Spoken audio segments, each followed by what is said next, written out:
Assalamualaikum warahmatullahi wabarakatuh.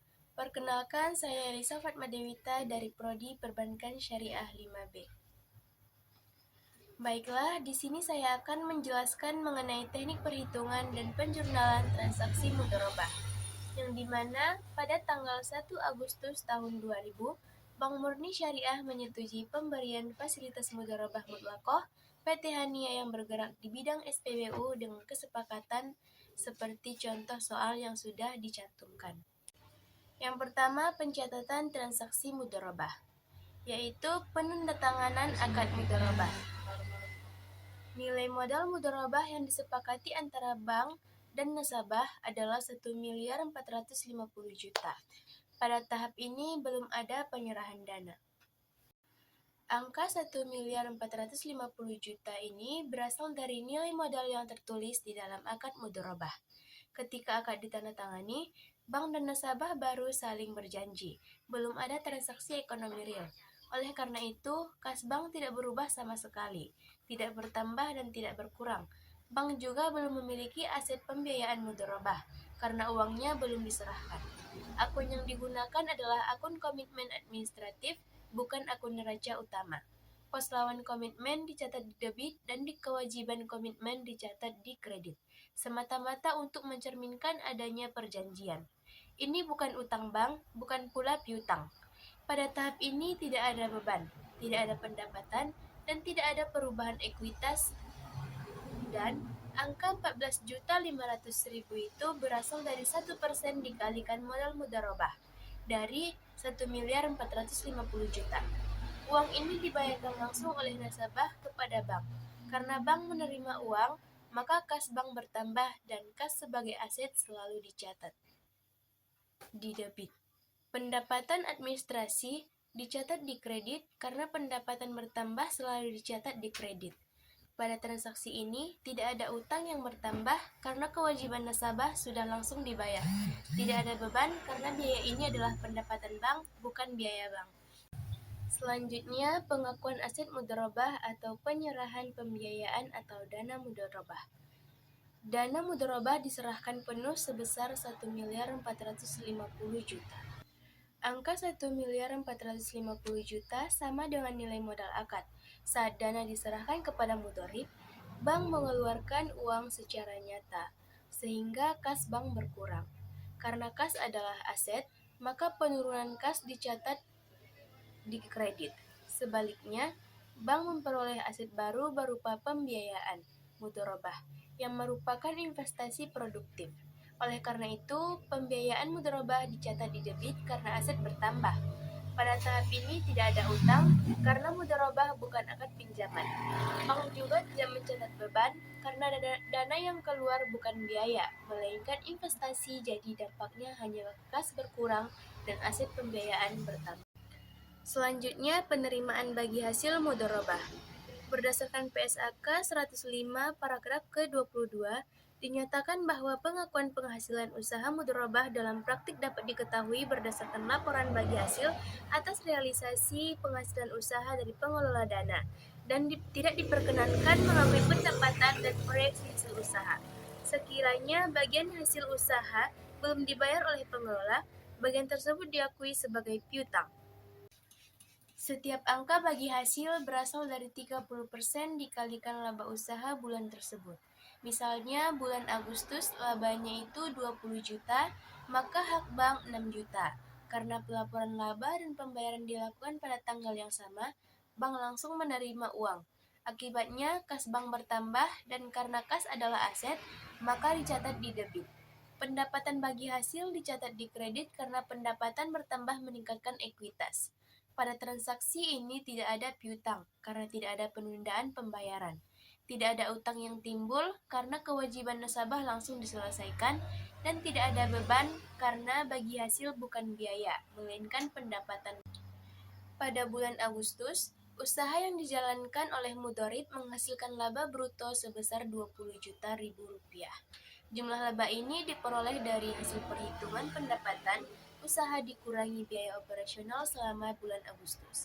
Sesuai dengan akad mudharabah yang telah disepakati sejak awal, nisbah bagi hasil ditentukan sebesar 30% untuk bank dan 70% untuk mudharib. Oleh karena itu, bagian laba yang menjadi hak bank pada bulan Agustus adalah 30% dikali 20 juta, yaitu 6 juta. Pada bulan ini, laporan hasil usaha disampaikan tepat di akhir bulan Agustus dan pembayaran bagi hasil juga dilakukan pada waktu yang sama. Karena tanggal pelaporan dan tanggal pembayaran bersamaan, maka bank langsung menerima uang tunai. Akibatnya, kas bank bertambah sebesar 6 juta dan tidak timbul piutang bagi hasil. Pendapatan bagi hasil diakui langsung karena hak bank dan penerimaan kas terjadi bersama. Pada bulan September, laba usaha meningkat menjadi 25 juta. Kenaikan laba ini bisa disebabkan oleh peningkatan penjualan atau efisiensi biaya usaha dibanding bulan sebelumnya. Dengan nisbah yang sama, yaitu 30% untuk bank, maka porsi bagi hasil bank dihitung sebesar 30% dikali dengan 25 juta, yaitu 7.500.000 rupiah. Sama seperti bulan Agustus, laporan laba bulan September disampaikan tepat waktu dan pembayaran bagi hasil dilakukan pada tanggal yang sama. Karena itu, bank langsung menerima kas sebesar 7.500.000 rupiah. Dalam kondisi ini, kas bank kembali bertambah dan pendapatan bagi hasil diakui tanpa melalui pencatatan piutang, karena tidak ada keterlambatan pembayaran. Selanjutnya pada bulan Oktober. Di bulan Oktober, laba usaha kembali meningkat menjadi 30 juta. Peningkatan ini menunjukkan bahwa usaha mudharabah berjalan cukup baik. Dengan nisbah 30%, bagian laba bank menjadi 30% dikali dengan 30 juta, yaitu 9 juta. Pelaporan laba dan pembayaran bagi hasil dilakukan pada waktu yang sama, sehingga bank menerima kas secara langsung karena uang diterima pada saat hak pendapatan timbul. Maka kas bertambah sebesar 9 juta dan pendapatan bagi hasil diakui pada bulan Oktober tanpa adanya piutang. Selanjutnya pada bulan November. Di bulan November ini, laba usaha sedikit menurun menjadi 28 juta. Penurunan ini bisa disebabkan oleh kenaikan biaya atau penurunan pendapatan usaha. Namun demikian, pembagian laba tetap mengikuti nisbah akad. Bagian bank adalah 30% dikali dengan 28 juta, yaitu 8.400.000. Pada bulan ini juga, laporan laba disampaikan dan pembayaran bagi hasil dilakukan pada tanggal yang sama. Karena itu, bank langsung menerima kas 8.400.000 dan pendapatan bagi hasil diakui langsung tanpa penundaan. Selanjutnya pada bulan Desember. Di bulan Desember ini, laba usaha juga meningkat cukup signifikan menjadi 35 juta, yang bisa dipengaruhi oleh tingginya aktivitas usaha di akhir tahun. Dengan nisbah 30%, bagian bank adalah 30% dikali dengan 35 juta, yaitu 10.500.000. Pelaporan dan pembayaran dilakukan bersamaan, sehingga bank menerima kas pada bulan yang sama. Kas bertambah sebesar 10.500.000 dan pendapatan bagi hasil dicatat langsung karena tidak ada selisih waktu antara pelaporan dan pembayaran. Selanjutnya pada bulan Januari, memasuki bulan Januari, laba usaha tercatat sebesar 40 juta. Dengan nisbah yang tetap, bagian bank menjadi 30% dikali 40 juta, yaitu sebesar 12 juta. Pada bulan ini, sistem pelaporan dan pembayaran masih berjalan lancar, sehingga pembayaran dilakukan bersamaan dengan pelaporan. Bank langsung menerima kas dan pendapatan bagi hasil diakui pada bulan Januari tanpa adanya piutang. Kemudian pada bulan Februari. Di bulan Februari, laba usaha kembali meningkat menjadi 45 juta. Kinerja usaha yang semakin baik ini berdampak pada meningkatnya porsi bagi hasil bank, yaitu 30% dikali dengan 45 juta sama dengan 13.500.000. Laporan laba disampaikan tepat waktu dan pembayaran dilakukan pada saat yang sama. Oleh karena itu, bank menerima kas langsung dan tidak perlu mencatat piutang bagi hasil. Pada bulan Maret, laba usaha mencapai sebesar 50 juta. Dengan nisbah 30%, hak bank sebesar 15 juta. Sama seperti bulan-bulan sebelumnya, Pada bulan Maret tidak terjadi perbedaan antara tanggal pelaporan dan tanggal pembayaran. Bank menerima kas secara langsung sehingga kas bertambah dan pendapatan bagi hasil diakui pada bulan yang sama. Pada bulan April, laba usaha meningkat menjadi sebesar 55 juta. Bagian bank dihitung sebesar 30% dikali 55 juta yaitu 16.500.000. Berbeda dengan bulan-bulan sebelumnya. Pada bulan April, laporan laba disampaikan lebih dulu, sedangkan pembayaran bagi hasil belum dilakukan pada tanggal yang sama. Perbedaan ini biasanya terjadi karena alasan administratif atau kondisi arus kas usaha motorik. Karena laporan sudah diterima, maka secara ekonomi bank sudah memiliki hak atas bagi hasil tersebut. Oleh sebab itu, pendapatan bagi hasil tetap diakui, tetapi karena kas belum diterima, bank mencatatnya sebagai piutang bagi hasil. Kas belum bertambah pada tahap ini, tetapi aset berupa piutang bertambah. Dan yang terakhir pada bulan Mei. Di bulan Mei ini, laba usaha tercatat sebesar 60 juta.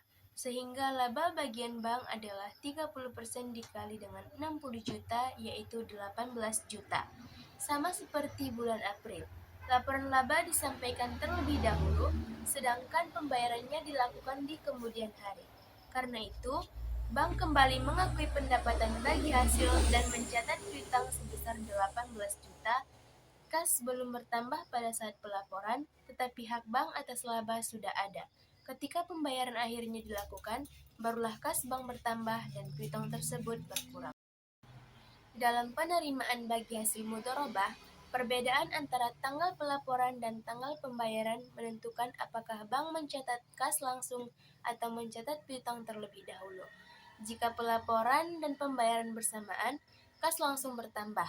Jika pelaporan lebih dulu dan pembayaran belakangan, maka pendapatan tetap diakui tetapi kas belum bertambah dan dicatat sebagai piutang. Dalam seluruh proses ini, tidak pernah timbul utang bank dan tidak pernah timbul beban, karena bagi hasil adalah pendapatan bukan kewajiban. Nah, selanjutnya terdapat tabel yang pembayarannya dilakukan bersamaan dengan pelaporan bagi hasil. Maka di dalam tabel tersebut dimasukkan bulan Agustus, September, Oktober, November, Desember, Januari, Februari, dan Maret. Dan tabel yang ini merupakan tabel yang pembayarannya tidak sama dengan tanggal pelaporannya, seperti pada bulan April dan bulan Mei. Berdasarkan PSAK 105 paragraf ke-24, disebutkan bahwa bagian hasil usaha belum dibayar oleh pengelola, maka bagian tersebut diakui sebagai piutang. Yang terakhir yaitu pada saat akad berakhir, modal dikembalikan sebesar 1.450 juta. Saat akad berakhir, nasabah mengembalikan modal kepada bank. Uang masuk ke bank sehingga kas bertambah dan dicatat di debit. Pembiayaan mudharabah dicatat di kredit karena aset investasi telah selesai. Pengembalian ini bukan pelunasan utang, melainkan pengembalian modal investasi. Tidak ada beban, tidak ada pendapatan, dan tidak ada utang yang berubah. Cukup sekian penjelasan dari saya, kurang dan lebihnya saya mohon maaf. Assalamualaikum warahmatullahi wabarakatuh.